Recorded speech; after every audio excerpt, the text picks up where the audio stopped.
How you doing? This is George Senda, the guy from Pittsburgh. Due to circumstances beyond my control, the Universal Music Group would not allow me to play 29 seconds of a song by Frank Sinatra, which made the point of my video that when you meet an irresistible force and an immovable object, and those are President Obama of the United States and ISIS, or ISIL as he is calling it, because that's the Islamic States of Levant, which would include Palestine, and Obama is the only one that calls this group ISIL, because it would delegitimize Israel. But I have to re-record this without the music, so you're not going to see me sitting here.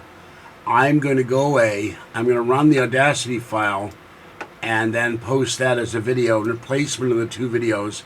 YouTube's beta system that's supposed to remove the music, the music does not work. So I apologize for my not being in front of the screen for this time, but you've already probably seen the video. And I'm just going to play the audio and let it run until its completion. And I'll be back in a little, when this is done, after dinner with another video. And I thank all of you for watching. I have a new subscriber, and I want to thank her for subscribing. And if you give me a moment to wade through my millions of emails, I have, where are you, young lady? Hold on, I saw it here somewhere today. Lisa Irwin. So thank you, Lisa. And I appreciate your subscribing. If you like my videos, please check on them and watch the ads, because every 2,000 views, I get paid for the ads, and I could use some money to provide better equipment and do more videos outside of this very cramped bedroom. Oh, and one other thing, the people are posting really rude comments on me. They'll never see the light of day. I'm the only one that sees them. I don't care what you think about me. But the kind of comments you're making are disgusting and filthy, and you should be ashamed of yourself, except you have no shame. So, you're losers, you're trolls, and you're jerks. And, you don't waste your time posting. There's no one on YouTube will see it but me. All right, that's all I'm going to say. So, in a second, I will play the Audacity video, and that will be the video I had in its entirety, and then I'll cut it off, and then you can see it. And it was Obama's Santa Barbara speech, and follow the money, because there's so many questions about these two people, where they got the money for guns, how they got $28,000 plus in their bank account all of a sudden. No one would give me $28,000 even to buy a new truck or a 4x4, which I want. I want a Highland Hybrider. Toyota Hybrider Highland. Sorry, say that 3 times fast, folks. So, there's so many questions. Where are all these people going to these guys' apartment? Where's the third gunman that disappeared? Why isn't the guy who sold them guns being charged, or at least being questioned? All of that. All right, I will be back later. Have a great evening. I'll catch you next time. And I'll be back later on with another video. Bye.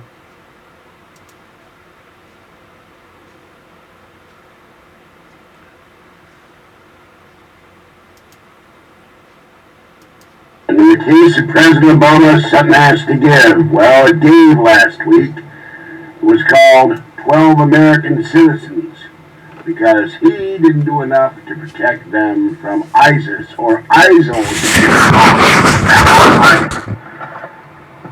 And he finally actually said that there was an act of terrorism, and called on Congress to act on the authorization for use of military force against the Islamic State, and to prevent the people on the no-fly list from buying guns. Now, did you know there's 6 congressmen on that list? They can't fly. Yeah.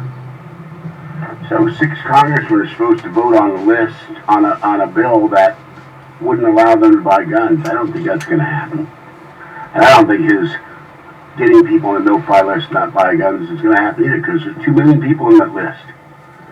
A lot of them are put there wrongly. Al Gore was put on that list, folks.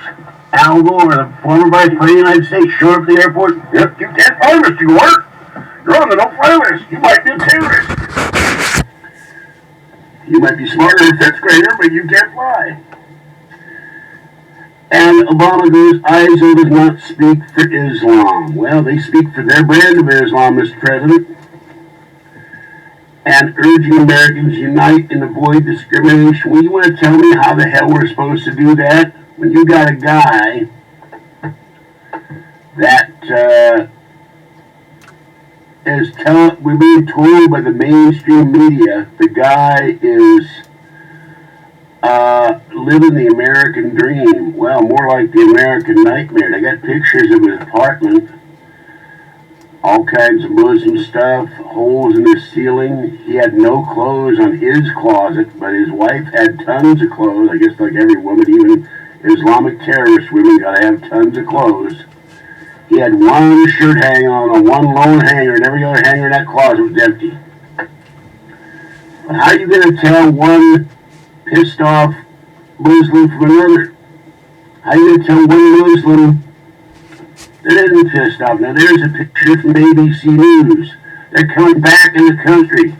She don't look happy. Of course, if I had to wear that thing around my head, I wouldn't look happy either. He don't look happy. Does this look like a contented American? Hello? Living the American dream? And then they just came out with the revelation that this guy got a $28,500 loan from WebBank. Now, I did some calculations. And, Mr. President, this guy made $54,000 a year. Now, if you take the taxes and you go and take the taxes and you go, I should have left that picture on. Let's put that picture back on. There we go. You take the taxes. Let's say we'll be conservative, say he pays 10% taxes. So we'll say 54,000, 10% is 5,400. So now he's down to $49,000. But then hold on, folks. He bought a house for $300,000. Well, I looked it up on Zazzle. Minimum for that house at the down payment is $15,000. So he's down from $49,000 sorry about that, to $39,000. And we heard news reports his guns and ammo and pipe bombs, some of which were set to kill first responders in that meeting area. He spent $30,000 on those weapons. Well, I did a calculation here, and I'll tell you that he had weapons of all kinds. A .223 caliber DMPS AR-15 rifle, Smith & Wesson MP-15 rifle, a Llama handgun, and an S&W handgun. Well, if you see here, I did the calculations, top and bottom, what these prices do. And you take the top price, it comes to $4,000 for those handguns. So let's take the $4,000. Just for the handguns, all his pipe bombs and equipment, flak vest, helmet, scopes, all kinds of stuff. He's out $30,000. This guy's broke. And yet we're being told that he was an American, living American, we had a baby, gets a wife. She comes back from Pakistan. She's not allowed in on normal visa. Won't let nobody from Pakistan in here because it's a terrorist state. Doesn't do enough to stop terrorism. Let him in on a wife visa. And she gave a false address, folks. Falsified her application. Means she went on something to hide already. And then Obama says the FBI is still gathering the facts of what happened in San Bernardino. The victims were brutally murdered and injured by one of their co-workers and his wife. We have no evidence they were directed by a terrorist organization overseas or part of a broader conspiracy here at home. Well, I want to know something. Nobody gives somebody $28,000, and he takes that $28,000. He gives $10,000 to the guy that bought him 2 of the weapons. They aren't charging that guy. Now, I thought there was a thing called aiding and abetting, and other charges they could charge in the commission of a crime. I guess he's going to get off scot-free. And they tell us he gave three $5,000 payments to his mother. So his mother had to know something was going on. You don't give mama 15 grand and she doesn't know what's going on. My mother would ask me, where'd you get 15 grand? I think any mother would ask, where'd you get 15 grand? So you tell me, this guy stockpiled weapons, ammunitions, pipe bombs, had little cars designed to blow up. This was an act of terrorism, amazing. I'm all on bits terrorism, I still can't get over that. Designed to kill innocent people. And he goes, we went worse since terrorists, since Al-Qaeda killed nearly 3,000 Americans on 9/11. Well, if you look at the video by John Lear, he said it was a 3D attack. The government had a special program they designed to make the planes look like they were attacking the World Trade Center. And I saw a video on YouTube where the guy says the place was blown up. That guy's never been seen again. He disappeared, but he's on the news. So I don't know if you believe John Lear or not, but there's one story. We got told by the president of Pakistan before she was assassinated that Obama, I'm sorry, not Obama, God damn it, I forgot. Osama bin Laden. Osama bin Laden, excuse me, God, died in the cave. That we got told he had kidney disease. We got told he was taken out by one of our ambassadors to the UN, taken out in a missile strike, and yet they killed him. Maybe they killed a devil, and that's what they won't tell us. You asked that question. So, listen, we've hardened our defenses from airports. Oh yeah? You let 1,500 guys get off a plane, 150 guys, sorry, get off a plane the other day. No ID, nothing. They got off the plane. They found them, they took him back, and hey, you got to show your ID. 150 guys got off a plane in New York or something, New York. At Kennedy or LaGuardia or Iowa or whatever the hell you want to call it. They get off the plane, nobody stops them. Nobody checks their ID. They just get off the plane if they wanted to. They could have had 1 million guns in their baggage. You wouldn't know. This is what you hardened your defenses. Come on. And now they come out with the Homeland Security says he's going to come out with a new traffic light system or something warning us against terrorists. Well, there was no warning against terrorists the other day in San Bernardino, was there? I remember those old lights, red, blue, yellow, green, purple, whatever the hell it was. I thought I was playing that game where you push the button, Mastermind or whatever, you push the button, 2 for red, and then 1 green, and 1 yellow, you have to do it in sequence. Our military and counterterrorism professionals have pursued terrorist networks overseas, disrupting safe havens in several countries, killing Osama bin Laden and decimating Al-Qaeda's leadership. You know, they announced this morning on Fox, we killed another ISIS or Al-Qaeda leader. But every time you kill one of these, it's the number 3 guy in Al-Qaeda, the number 6 guy in ISIS. And I guess their guys line up like these two. Oh, I want to be number 6. I want to be number 6. That guy's gone. Or maybe they got guys, I want to be number 6. No, American missile coming down on me. No, we'll do it. No, sorry. Find somebody else. So you tell me that garbage. And groups since ISIL grew stronger amidst the chaos of war in Iraq and then Syria. Well, Mr. President, we wouldn't have the chaos of Syria if you would allow us to keep troops in Iraq. You send an incompetent negotiator like Joe Biden, the guy doesn't know what he's doing half the time, and the Iraqis laughed at him and said, no, can't keep no troops here. Donald Trump would have made him keep troops, I'll tell you that. And if we had troops in Iraq, there would be no ISIS today. I remember they had Fallujah and other cities in Iraq. They were fighting our army and shooting at our army. But they were a lot of them were former Republican Guard that took the uniforms off and blended back into the community. We would have stopped this in the bud. Some are saying that ISIS is funded by the United States, that it's armed by the United States. Not arms left behind, not vehicles left behind, but actively armed. So as to give Obama and the Democrats an excuse to have gun control and gun confiscation. And he says he has no greater responsibility than the security of the American people. Well, I should hope so, because you take an oath to preserve and protect the Constitution against all enemies, foreign and domestic. We didn't protect 12 guys in San Bernardino, did you? And for 2 days we were told by the leftist media that this was workplace violence. And another question. This guy had no money by my calculations. He gets a 28 grand loan because he should be broke buying a house. He also rented an apartment. Remember, he rented a car. That got shot up. I'm wondering what happens to that rental car company. Do they get reimbursed for the police shooting up the car? Then Senda gets $28,000. He pays off the guy for buying 2 guns. He gives $15,000 to mother. His closet's cleaned out. They got pipe bombs all over the place in the car. He's renting an apartment. And we're told stories now that he was pissed off because someone made fun of his beard. He was pissed off because someone who was Jewish argued Muslim and Islam with him, and that's what set him off. And he was telling his wife was the handler,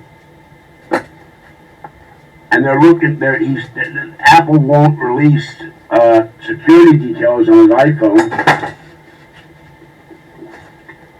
and Hillary Clinton's trying to force Silicon Valley companies to decrypt his phone so they can find out who the hell he was talking to and who the hell he was dealing with, because he crushed his phone. So you tell me, he crushed his screen. Now, I don't understand why they need Silicon Valley. Get some guys from that DEF CON thing to hack it. They'll hack it in 5 minutes. But I continue. Our success won't depend on tough talk or abandoning our values or giving into fear. Yeah, that's why people are buying guns at record numbers. They're giving into fear, all right. They don't want to be massacred, Mr. President. We will prevail by being strong and smart, resilient and relentless, and drawing out upon every aspect of American power. If you'd done that, we wouldn't be in ISIS. Our military would continue to hunt down terrorist plotters in any country where it is necessary. I guess just not the United States, huh, as they're coming across the border. And the former military head of one of our intelligence networks said there's ISIS cells in every state in this country. We're deploying special operations forces in Iraq and Syria to accelerate that offensive. He sent 50 guys over there. And you got thousands of ISIS terrorists. Now, how are they going to find all the terrorists, you tell me? Working with friends and allies to stop ISIS's operations. Disrupt plots, cut off their findings. So, yeah, go to Whitbank. They don't want to talk to the press. And another thing, normally you take out 3 or 4 grand, and when you do it multiple times, it's supposed to go ding, ding, ding, ding, ding, ding, ding, ding, ding, to the federal authorities. We're not being told today whether that set off any triggers. Did anybody notice this guy was withdrawing multiple amounts of money over the limits that the government allows before someone flags the government, hey, this guy's taking a lot of money. And then they go check up on the guy. So what happened with that? That was funding terrorism right there. And working at Turkey's to seal his border with Syria. Yeah, well, Syrians are crossing the Turkish border heading into Europe in droves. That's working out real good, isn't it, Mr. President? We're cooperating with Muslim-majority countries and our Muslim communities here at home to counter the vicious ideology that ISIS promotes online. Well, I got news for you. We've had Muslims say, when they were asked why you haven't protested 9/11 and why you haven't protested since, and they said, well, frankly, here's the problem. If we protest, we'll be their number 1 target, not you. They'll kill us. That's absolutely right. They're threatening them us. Now, France isn't screwing around. Trump said we should ban all Muslim immigration in this country unless it's settled. And he's absolutely right. You don't let people come in from the Stans. You don't let people come in from Syria, Egypt, Libya, Kuwait, Qatar, Yemen, Saudi Arabia, when we've got worried about ISIS people coming in there disguised as refugees. France screwed around. They've closed 160 mosques. They found paperwork leading to terrorist cells in the mosque. We can't do that because we have religious freedom. And religious freedom is more important than protecting American people. And if we say something like that, CARE or other groups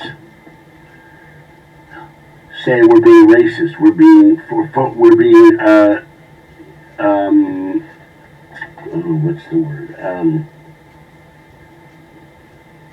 xenophobes.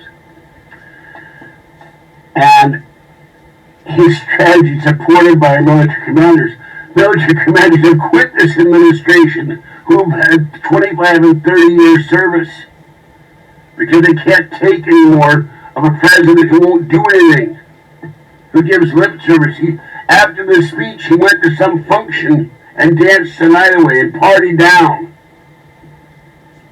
Like he partied down when Americans were being killed and beheaded. He went golfing or disappeared for hours. No one knew where the hell he was.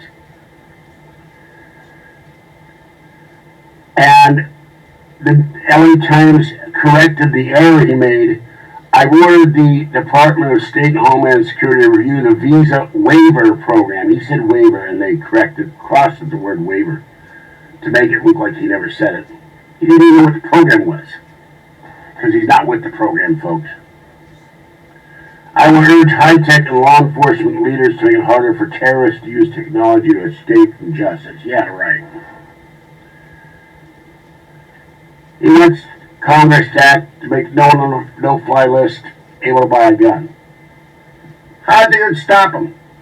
This guy went and got his buddy Marquez to buy him a gun, buy him 2 guns, and paid him 10 grand apparently to do it. If criminals want guns, they'll get guns. If terrorists want to get guns, they're being smuggled into France and record them in droves right now. And France has some of the heaviest anti-gun laws in the world. I could go right now if I had the money to the Mission District, stand there by the BART station, ask a few people around, where can I get a gun? Or where can I get false papers? And in minutes, you'd have ID, you'd have false papers, you'd have a weapon. If you got enough money, you can buy it. In any American city, you can get a gun illegally.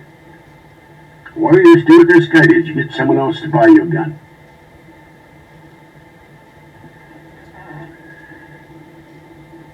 We place stronger screening for those to come to America without a visa, so we can have a hard look to whether they've traveled the war zones. You have screening now, this one falsified their DNA. Come on down! Come on in! You're welcome! Welcome to kill people. And he wants Congress to authorize a continued force of military force against these terrorists. There wouldn't be a problem if you'd let people stay in Iraq, Mr. President. And you want to close Gitmo now. We're going to let more terrorists loose from that place. And he doesn't want to launch into a costly ground war in Iraq and Syria. That's what groups like ISIL want, he says. They know they can't defeat us in the battlefield. Oh yeah? They were doing a good job killing our troops in Iraq, weren't they? And he admits that. They know if we occupy foreign lands, they can maintain insurgencies for years, killing thousands of our troops. Well, you know what? Those troops weren't allowed to fight back. They aren't allowed to fight back in Afghanistan. They got rules of engagement, so they can only shoot back under certain conditions, yet they're being fired upon and killed every day. Even though our presence is lessened in that country. And another thing, he talked about Muslims not being the predominant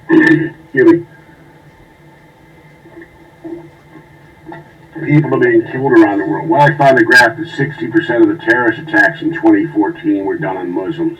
But they don't mention one thing. The predominant number of people being killed are not civilians. It's the military and police. They're slaughtering them in the countries where they do attack. They come to show up and they kill them first. Then they kill the unarmed civilians. And Colorado is armed to the teeth. Crime, except for the attack on Planned Parenthood, gun crime has gone way down, and murder has gone way down because everybody's packing guns. You have an armed populace, the crime goes down because the criminals go elsewhere. He says we cannot turn against each other, letting this fight be defined as a war between America and Islam. Well, it is a fight between America and Islam, Mr. President. A section of Islam that hates us wants to kill us. Now, I don't personally know any Muslims. I've talked to a few in my travels. I don't know against the average Muslim in America who wants to come here and get away from the craziness and the murdering and the killing that goes on in their own countries, frequently by their own government. But they're too terrified to speak out. So in a sense, they're at war with these people too. They're intimidated and they're in fear. We need to go after these people with everything we got, and it ain't going to come from this president. He says we must enlist Muslim communities as some of our strongest allies rather than push them away through suspicion and hate. Well, you see a guy like that and his wife, they look pissed off. What are you going to think? I don't hate them, but you're going to look over your shoulder when they're around. That's just human nature. They don't look right. The neighbor of this guy said he saw a conga line of guys going in his garage day and night. He didn't say anything because of fear he'd be called a racist. Maybe if he'd said something, this massacre wouldn't have happened. The police would have gone knocking on the door. Hey, what are you doing? All these guys come in. I worked as a security guard once. And one thing I had to do was observe and report on the number of people going in the apartment. I was requested to do that by the Sacramento Police Department. And they finally broke into the place one day. It was a drug dealer, a major drug haul. They had dozens of people going in there day and night. I had a drug dealer living in a building in Oakland. Same thing happened. I called the cops on him because he had people going in 4 or 5 in the morning every day. They busted his door. He went to prison too. You see someone go into someone's house at weird hours, and it's not 1 or 2 or 3 guys, but might be 15 or 20. There's something going on. They're not having a poker party. And it's not football if they're Muslims, and they're not watching Monday Night Football if it's on a Wednesday night or a Saturday night. There's something going on suspicious. It might not be drugs. It might be prostitution. It might be bookies. It might be who knows. But you tell somebody. That's what the head of the FBI said. You don't leave it alone. They'll investigate. They find nothing. They apologize. Sorry, I told the wrong thing. And he goes, it's the responsibility of all Muslims to root out misguided ideas that lead to radicalization. Well, first of all, they're going to root out the misguided ideas of their own people who think it's right to kill the innocent. The Quran says you don't kill women and children. These guys do it all. They're beheading people. Boko Haram is killing women and children. They're taking young girls into slavery. Americans and Britons and Europeans who go to, women who go to ISIS and young girls find out they're forced into prostitution to gain funds for ISIS. When they try to escape, they're murdered. Our responsibility to reject religious tests on those who we admit to this country. Well, you've got someone that comes from a country that's predominantly Muslim, and you have killers coming from that country. What are you going to let everybody in? Oh, you don't have a bomb in your bag. What are you in? Rush Limbaugh, they said there's a funny sign at the news, it was at JFK or Newark. It said no bombs allowed. And they said, oh, the terrorist goes, oh my gosh, no bombs allowed. I have to go in the bathroom and get rid of my bomb. This guy's being ridiculous. When we travel down that road, we lose. And he says it's our responsibility to reject proposals that Muslim Americans should somehow be treated differently. Well, if the people killing you are Muslim, are you going to treat them not differently? Come on. I'm not tarring anybody with the same brush. But you can be very wary of who's out there. We aren't killing Muslims, except we're dropping guided bombs on Muslim leaders, and we're killing collateral damage civilians and children. But we don't go out of our way to do it when we're not attacked. We did go to Iraq. We went in Kuwait. You may remember that one. Saddam Hussein invaded that country, was raping and killing. His Republican guard was raping and killing people and shooting them and hanging them from lampposts. And when we were done in Kuwait, the Saudis said, okay, you can't stay here, you got to go back home. We want you going to Iraq to stop this once and for all. So you can thank them for that.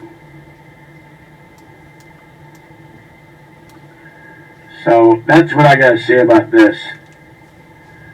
And one last thing, where's the third gunman? We kept hearing about the third gunman all weekend.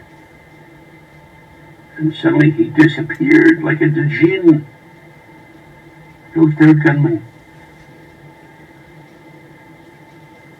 No terror cell, yet he had people moving in his apartment day and night. He had no help from other terrorist groups. You don't have all those guys go to your apartment because you're having a potluck. I wonder where those guys all are.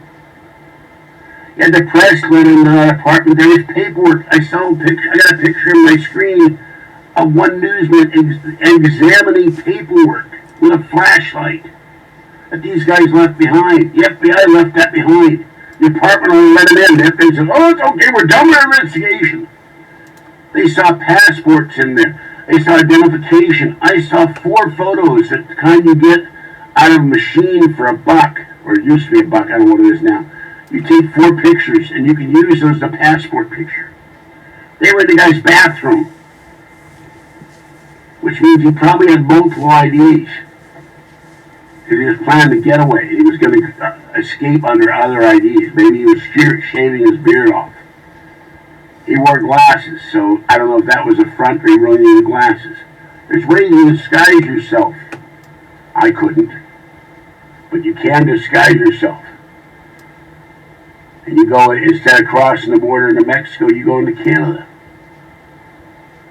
I wouldn't have been around if I'd done this act. I would have left the town immediately, but I guess he wanted to do more. They caught him within 2 miles of that act. I was on the freeway out of there, holed up somewhere, or gotten out of the country. That was a stupid thing for him and his wife to do. If they wanted to do more attacks on the West, leave the country and attack somewhere else where they're not going to liable to be caught. All right, that's all I'm going to say. I'll be back in another video, but this speech was ridiculous. This is December 7th. He gave it on December 6th. You notice he didn't give it on December 7th. And he gave it after football. And his speech made people more fearful, not less fearful, because they don't feel that this guy's protecting them from terror in their own neighborhoods. There's a huge Muslim community in San Bernardino, by the way. And they immediately interviewed guys in the mosque there. And you know what all I had to say about this is, we don't like Donald Trump. Yeah, because Trump wants to survey the mosque like the French are doing. And this guy's father was such a devout Muslim, he was a drunk, and his wife divorced him. He blamed it on his own son. That's why my marriage broke up. And he says Israel will be gone in 2 years. Now, it makes you wonder about that. I'm sorry to go on a little bit. But today, Iraq launched a medium-range ballistic missile test, and in violation of UN treaties, which aren't worth the paper they printed on. And we have a president that's allowing them going to give them $150 billion to use that money to develop an atomic bomb. So maybe this guy's right. Maybe Iraq is more up on the timetable to get a bomb than we know. And Israel won't exist 2 years because these guys will try to nuke it. All right, I'm out of here. Back in a bit with another video. See you later. Okay, that's the video, the re-edited, recopied, whatever the hell you call it. And I just had my dinner in the other room, watched a few highlights of the Dallas Redskins game. Redskins should have won that, so I picked the Redskins. And I want to show you something. If ISIS or Al-Qaeda attacks, I am ready. There you go, my camouflage long underwear. Thank Kathy for that. Finally, after 10 years, the bottom half making me warm. And I'll go get a camouflage shirt, and I'll be ready. If I can't put my clothes on the attack, I'll go out with my sharpened knives, my cans of Raid, and whatever, my canes and whatever else, and protect my domicile. All right, I'll be back in a bit with another video. Have fun. Hope you enjoyed this one, the re-recording. I'll post it on YouTube. I'll be back in a while with another video. I got a story. Sure Darwin Award candidate. The guy should be right up there. He should be the winner for 2015, I tell you. The guy did something really dumb. All right, have a great evening, and be careful out there. Bye-bye.